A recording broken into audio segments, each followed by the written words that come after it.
Bismillahirrahmanirrahim. Assalamualaikum warahmatullahi wabarakatuh. Perkenalkan, nama saya Mutiara Agnes dari AKM 3. Di sini saya akan menjelaskan singkat tentang kesehatan reproduksi dari bab awal sampai akhir. Nah, di mana bab pertama yaitu genitalia eksterna interna pada wanita dan pria sampai tahapan ASI eksklusif. Nah, di sini saya akan dibantu dengan buku gambar ini nanti biar teman-teman bisa lebih mudah dipahami seperti itu. Baik, selanjutnya saya akan menjelaskan. Nah, di sini saya akan menjelaskan genitalia eksterna pada wanita. Nah, di mana pada genitalia eksterna wanita itu terdapat yang pertama yaitu labia minora mayora, vestibulum, hymen, mon pubis, preputium klitoris, kelenjar klitoris, vestibular opening, lubang uretra, lubang vagina, dan yang terakhir adalah anus. Nah, selanjutnya yaitu genitalia interna pada wanita. Nah, yang pertama di sini adalah ovarium. Di sini adalah terdapat tuba falopi, di sini badan uterus. Nah, di sini adalah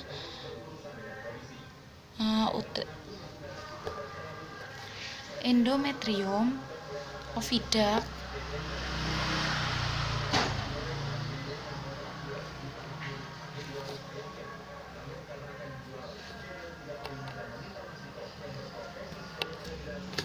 dan yang ini otot dinding uterus, di sini serviks, dan yang terakhir adalah vagina. Selanjutnya yaitu genitalia eksterna pada pria, di mana di sini ada vestibular. Nah, di sini vestibular, di sini uretra.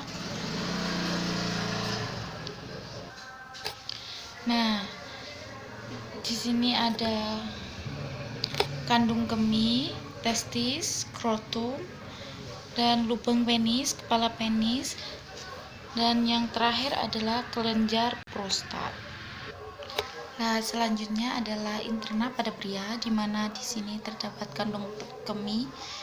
Nah, uretra terdapat pada di sini, kelenjar uretra, ini kelenjar prostat. Nah, di mana di sini ada vesicula seminalis. Dan di sini ada terdapat epididymis, dan yang terakhir adalah testis. Nah, di sini adalah letak penis, uretra dan penis. Selanjutnya yaitu fase menstruasi, di mana pada menstruasi itu terdapat 4 fase. Yang pertama adalah fase menstruasi sendiri, dan yang kedua adalah fase folikuler, yang ketiga itu ovulasi, dan yang terakhir adalah luteal. Nah, fase yang pertama yaitu fase menstruasi sendiri, di mana fase menstruasi ini merupakan fase pertama atau tahapan pertama dari siklus menstruasi. Nah, selanjutnya adalah fase folikuler, di mana fase folikuler ini terjadi pada saat awal haid dan berakhir pada saat pada fase ovulasi. Pada ovulasi berlangsung. Nah, pada fase ini berlangsung selama 16 hari. Seperti itu. Nah, di sini juga terdapat gejala menstruasi. Yang pertama kerang perut. Itu sudah biasa terjadi pada ibu hamil. Pada orang menstruasi, maaf. Kram perut, payudara mengencang, dan lain-lain. Yang ketiga yaitu fase ovulasi. Kan tadi fase sebelumnya sudah selesai dan berlanjut pada fase ovulasi, dan yang terakhir adalah fase luteal. Nah, di sini juga mengalami gejala. Biasanya itu di sini tuh gejalanya itu terdapat pada wanita-wanita pada umumnya. Contohnya payudara mengencang, perut kembung, terus suasana hati yang berubah-ubah atau tidak mood seperti itu. Nah, selanjutnya dari tahapan menstruasi selanjutnya yaitu fertilisasi. Nah, di mana pertama adalah ovulasi melepaskan oosis sekunder.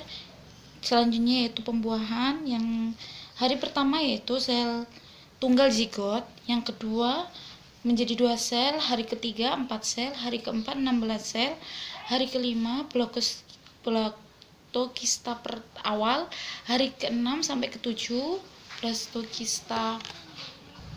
blastokista tahap akhir, hari ke-8 dan 9, dan yang terakhir adalah hari ke-8 dan 9, di mana embrio memulai proses implantasi. Selanjutnya yaitu tanda-tanda pasti pada kehamilan. Nah, yang pertama adalah tespek, yang kedua adalah gerakan janin, yang ketiga adalah detak jantung janin, yang keempat ini umum terjadi pada ibu hamil, yaitu payudara mengencang, dan yang terakhir adalah USG. Nah, tadi kan sudah saya jelaskan tentang tanda-tanda pasti. Selanjutnya yaitu tanda-tanda dugaan kehamilan. Yang pertama adalah amenorrhea atau terlambat datang bulan. Itu terjadi pada ibu hamil biasanya. Yang kedua adalah mixi atau buang air, sering ke kamar mandi si ibu. Kedua itu pingsan. Nah, itu tidak boleh terjadi pada ibu hamil. Muntah, terus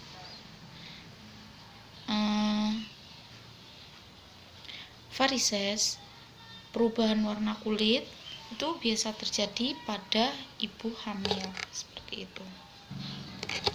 Nah, yang terakhir adalah konstipasi, yaitu perkembangan janin. Nah, di mana pada perkembangan janin itu terdapat 3 trimester.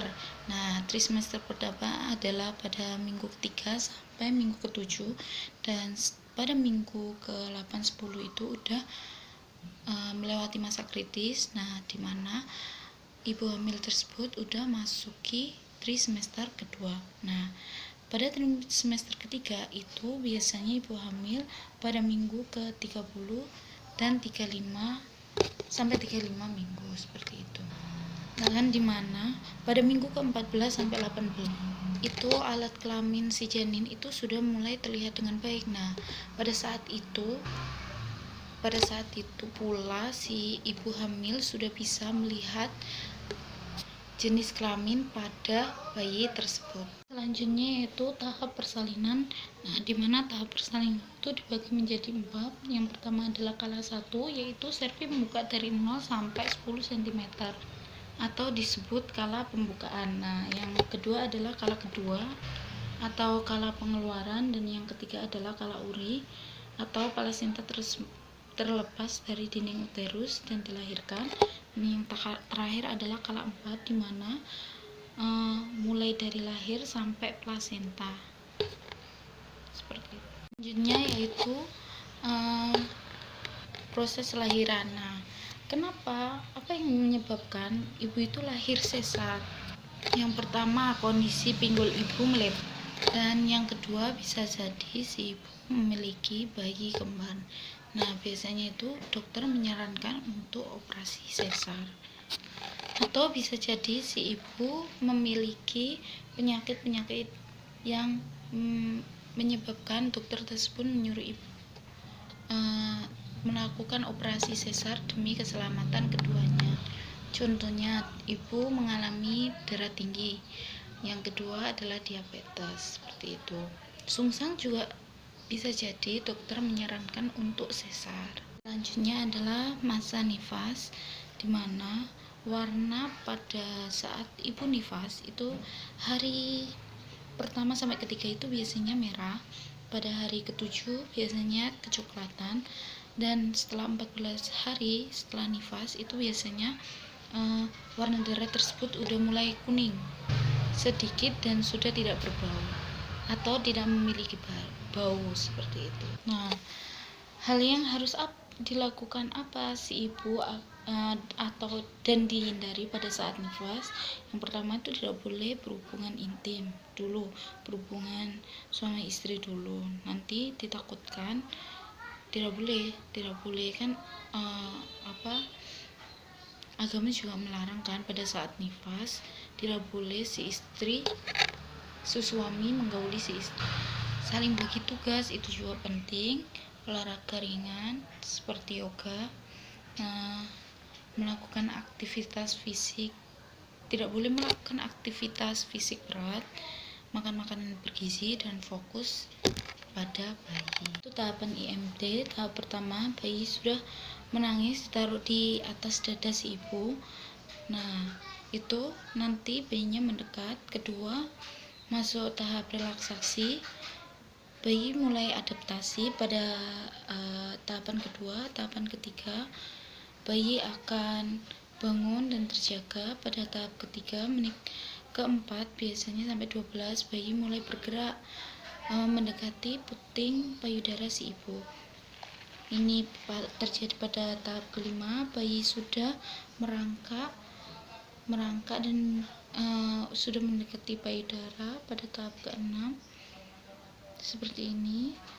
Pada tahap ketujuh di menit 29 sampai 1 jam, ini pada saat proses IMD terjadi. Pada tahap ke-8 si bayi sudah mulai menyusui, dan terakhir adalah pada tahap ke-9, yaitu bayi sudah mulai menyusu pada ibunya dan sudah mulai tertidur seperti itu. Intinya yaitu manfaat IMD. Yang pertama adalah membantu keberhasilan pemberian ASI. Yang kedua adalah meningkatkan fungsi jantung dan paru. Yang ketiga yaitu suhu tubuh bayi lebih stabil. Yang keempat adalah meningkatkan imunitas bayi, dan yang terakhir adalah memperkuat ikatan ibu dan anak. Itu adalah hal yang terpenting. Selanjutnya yaitu ASI eksklusif. Yang pertama proses menyusui, yaitu tekan areola antara ibu jari dan jari telunjuk. Yang kedua, usahakan agar saat bayi mengisap itu tuh benar-benar masuk pada puting si ibu. Berimbang antara kiri dan kanan. Menyusui pada saat 2-3 jam. Jangan sampai bayi menangis baru dikasih ASI seperti itu. Nah, selanjutnya itu apa saja yang harus dilakukan. Yang pertama, ibu menjaga pola makan. Yang kedua, menghabiskan waktu dengan si bayi. Yang ketiga, mengganti payudara, yaitu seimbang antara kiri dan kanan seperti itu. Selanjutnya yaitu posisi menyusui. Nah, posisi menyusui ketika bayi tunggal atau sendiri itu biasanya posisinya yang pertama adalah bersandar. Itu biasanya yang dilakukan ibu-ibu pada saat melahirkan, menyusui anaknya. Yang kedua adalah cradle hold. Yang ketiga adalah cross cradle hold atau tangannya berlawanan. Yang keempat adalah posisi berbaring. Itu biasa dilakukan ibu pada saat menyusui. Nah, selanjutnya yaitu pada bayi kembar. Yang pertama posisi silang, yang kedua adalah front cross, yang ketiga adalah double football. Saja video dari saya, semoga bermanfaat. Kurang lebihnya mohon maaf. Wassalamualaikum warahmatullahi wabarakatuh.